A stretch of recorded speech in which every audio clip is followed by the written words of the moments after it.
Значит, кайнене менен сиз экөөңүздөр бир командасыздар.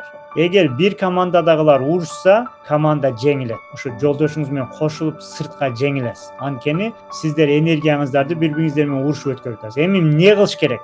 Решенияларды айталы, главный. Биринчи түшүнүшүңөр да, биз экөөбүз бир командада экенбиз. Кайненемди эмне айтса дагы, значит, бул мага жакшы нерсе, ал жакшы ой менен айтып атат, жолдошумду өнүктүргүсү келип атат. Бирок не важно, кимдики туура болсо дагы кабыл алып кете бериш керек. Ошон үчүн биринчи очередь кайненеңиз мындай жаман эме болбойт. Бирок сиз башка бир үй бүлөдөн келгениңиз үчүн, башка бир үй бүлөдө баалуулуктар башкача болгон үчүн сиз буларга таң улап атасыз.